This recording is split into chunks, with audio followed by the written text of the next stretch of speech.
में एक मरतबा फिर खुशामदीद। सदर आसिफ अली जरदारी से वजीर आजम ने मुलाकात की है, जिसमें मुल्क की मौजूदा सूरत हाल पर मुशावरत की गई। जराये के मुताबिक ऐवान सदर इस्लामाबाद में होने वाली 1-on-1 मुलाकात के दौरान मुल्क में होने वाले हालिया वाक़यात, खुसूसन आला अदलिया में ज़ेर समाअत मुक़दमात के बारे में मुशावरत की गई। मुलाकात में आला अदलिया में ज़ेर समाअत मुक़दमात और अरसलान इफ्तिखार केस में अटॉर्नी जनरल को दी गई हिदायत की रोशनी में आइंदा की हिकमत अमली का भी जायजा लिया गया है। ज़राए ने बताया कि मुलाकात में अमरीका के साथ ताल्लुकात और नेटो सप्लाई की बहाली के हवाले से भी तबादला ख्याल किया गया।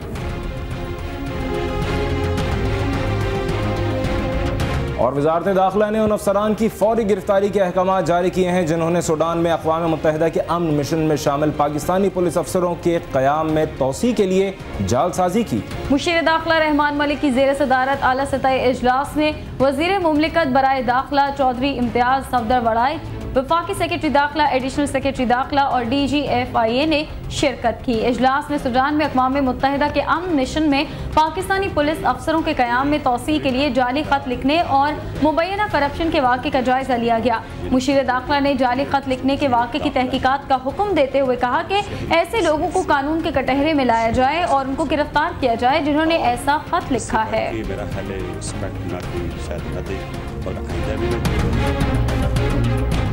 अहम अमरीकी सेनेटर जॉन मैकेन ने कहा है कि ओबामा इंतजामिया गैर ज़रूरी तौर पर पाकिस्तान से ताल्लुकात ख़राब कर रही है और उसे अमरीका का मुखालिफ बना रही है। अमरीकी टीवी को इंटरव्यू में उन्होंने कहा कि ओबामा इंतजामिया की जानिब से अफगानिस्तान में भारत के ज़्यादा मुतहर्रिक किरदार की हौसला अफजाई और उसके साथ पाकिस्तान पर तनकीद तबाहकुन हो सकती है। सेनेटर जॉन मैकेन का कहना था कि पाकिस्तान को गैर ज़रूरी तौर पर अमरीका का मज़ीद मुखालिफ बनाना उनके ख्याल में नामुनासिब है।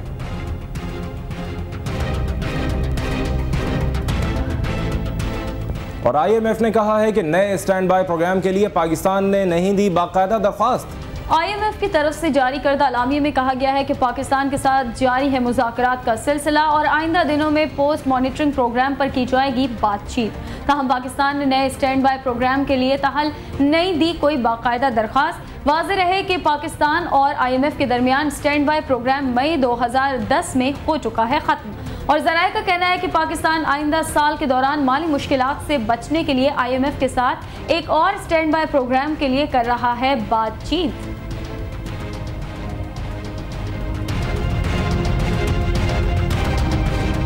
गज़ल की दुनिया के बेताज बादशाह मेहदी हसन की कराची के मोहम्मद शाह कब्रिस्तान में हो गई तदफीन। बरे सग़ीर के इस अजीम गायक के आखिरी सफ़र में हज़ारों सोगवारान ने की शिरकत। मेहदी हसन की नमाज जनाजा अलनूर ग्राउंड में अदा की गई। नमाज जनाजा में मरहूम के मद्दाहों, सियासी रहनुमाओं और शोबिस की शख्सियात मौजूद थीं।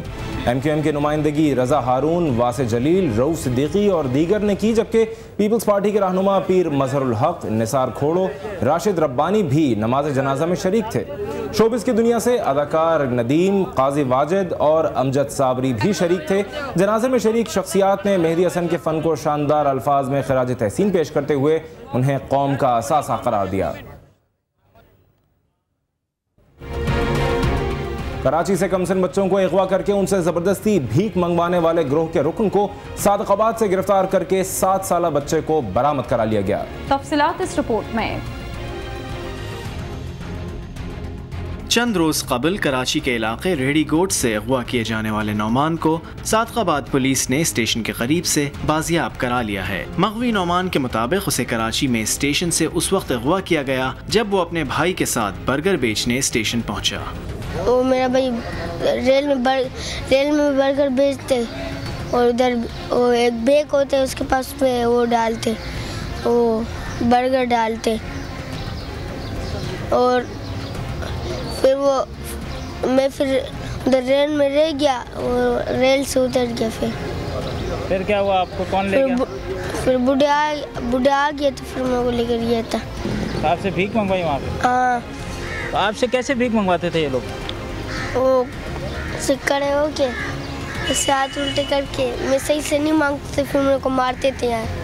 नौमान को अगवा करके उससे जबरदस्ती भीख मंगवाने वाले मुलजिम को पुलिस ने गिरफ्तार कर लिया है। ये बच्चे को एक आदमी सिकंदर नामी आदमी उसने अगवा किया हुआ था।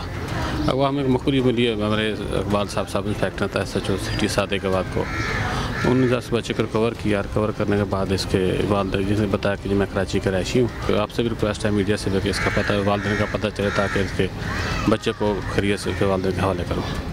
नौमान की बरामदगी और मुलजिम की गिरफ्तारी खुशाइन ज़रूर है, लेकिन अब भी कराची समेत मुल्क भर से लापता सैकड़ों बच्चों के वालिदैन अपने नौमान की तलाश में हैं। और कराची पुलिस ने ओल्ड सिटी एरिया के इलाकों में कार्रवाई करते हुए 4 टारगेट किलर्स को गिरफ्तार करके असलहा और दस्ती बम बरामद कर लिए। पुलिस ने कराची के ओल्ड सिटी एरिया में खारदर और गार्डन के मुख्तलिफ इलाकों में कार्रवाई की और 4 टारगेट किलर्स को गिरफ्तार कर लिया। गिरफ्तार मुल्जिमान के कब्जे से 4 दस्ती बम, 3 7mm राइफल्स, 4 9mm पिस्तौल और गोलियां बरामद कर ली गई हैं। SSP आसिफ एजाज शेख के मुताबिक हिरासत में लिए जाने वाले मुल्जिमान का ताल्लुक कलअदम तंजीम और सियासी जमात से है। मुल्जिमान से मजीद तफ्तीश की जा रही है।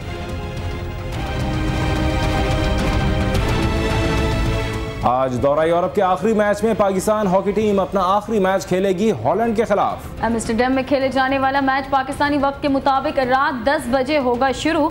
पाकिस्तान टीम का दौरा यूरोप लंदन ओलंपिक्स की तैयारियों का है हिस्सा। कौमी हॉकी टीम ने दौरे का आगाज बेल्जियम के खिलाफ मैच से किया था। इस मैच में उसे 6-1 से हुई थी शिकस्त।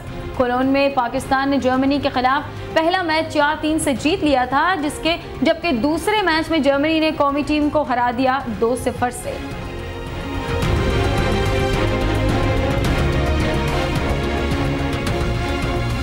आलमी शोहरत याफ्ता अमरीकी साइकिलिस्ट लॉन्स आर्मस्ट्रॉन्ग के खिलाफ कुव्वत बख्श ममनुआ अद्वियात के इस्तेमाल की तहकीकात शुरू हो गई है।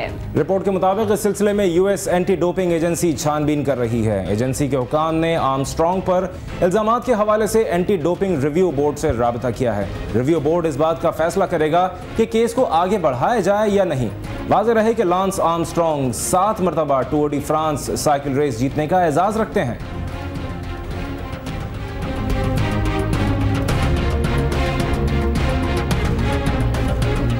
उर्दू ज़बान के साहिब तर्ज शायर, मिज़ाह निगार और मुतरज्जिम इब्न इंशा का आज मनाया जा रहा है 85वां यौम पैदाइश। उर्दू मिज़ाह में इब्न इंशा का उसलूब और आहंग नया ही नहीं नाकाबिले तक़लीद भी है।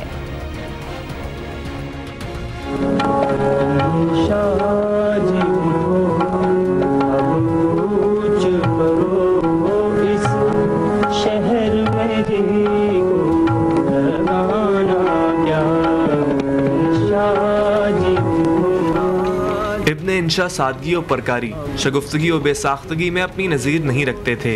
इनकी तहरीरें अदबी ज़िंदगी में एक सादत और नेमत का दर्जा रखती हैं।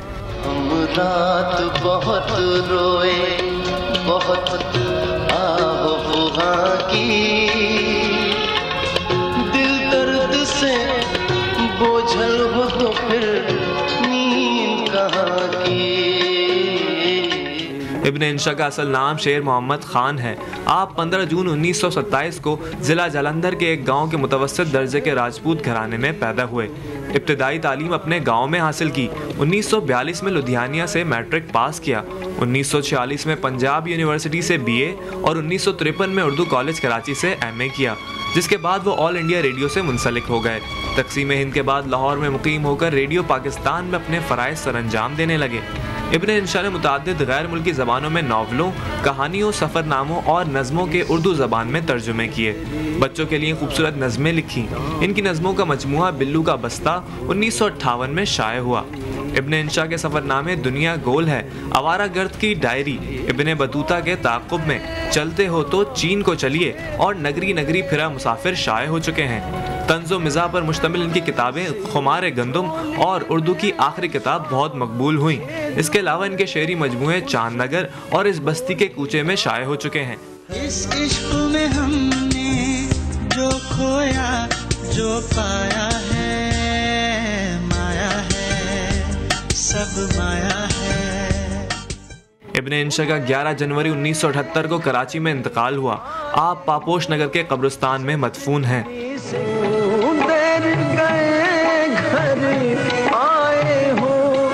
सजनी से करोगे बहाना क्या, इन शादी को अब कुछ करो, इस शहर में को लगाना क्या। रिपोर्ट आपने देखी, शामिल करेंगे मजीद खबरें। सब्जी की काश्त के लिए पानी की वाफर मिकदार की जरूरत पड़ती है, लेकिन पानी की किल्लत के बायस एक तरफ सब्जी की काश्त मुतासर हो रही है तो दूसरी जानिब काश्तकार सब्जी को शहरों का गंदा पानी देने पर मजबूर हैं। घोटकी से अगन शर की रिपोर्ट। सब्जियों का इस्तेमाल इंसान की जिस्मानी ग़िज़ाई ज़रूरियात को पूरा करने में मदद देता है, लेकिन जब यही सब्जियां गंदे पानी से काश्त की जा रही हों तो बात ही अलग है। पानी यहाँ पे बहुत लेट आता है, नहरों में होता ही नहीं है, तो मजबूरन हमें जो है ना नहरों वाटर का पानी लगाना पड़ता है। तो शहर का जो गंदा पानी होता है वो मजबूरन लगाना पड़ता है। ये सब्जियां लोगों को कई अमराज में मुब्तला कर रही हैं। इस सूरत हाल से काश्तकारों के हौसले भी पस्त होते जा रहे हैं। महंगाई के इस दौर में वो सब्जी ही है जो गरीब के छोटे से दस्तरखान की जीनत बनती है, लेकिन पानी की इस किल्लत के सबब माहिरीन खदशा जाहिर कर रहे हैं कि गरीब अब इस खुराक से भी महरूम हो सकता है। अगनशर, CNBC पाकिस्तान, घोटकी। और बात करेंगे बॉलीवुड की। अदाकारा करीना कपूर का कहना है कि किसी अदाकारा का मोटापा उसके पुरकशिश होने की अलामत नहीं होता।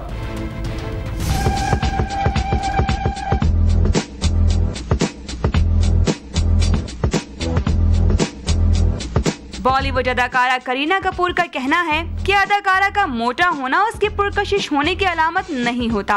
अपनी एक नई फिल्म की अक्सबंदी की तैयारियों में मसरूफ करीना कपूर आजकल दुबला पतला होने के लिए खूब वर्जिश और मुतवाज़िन ग़िज़ा का सहारा ले रही हैं। मीडिया से गुफ्तगू के दौरान उनका कहना था कि फिल्म टशन में वो बिल्कुल दुबली पतली थी और अब आने वाली फिल्म में भी वो इसी तरह से नजर आना चाहती हैं।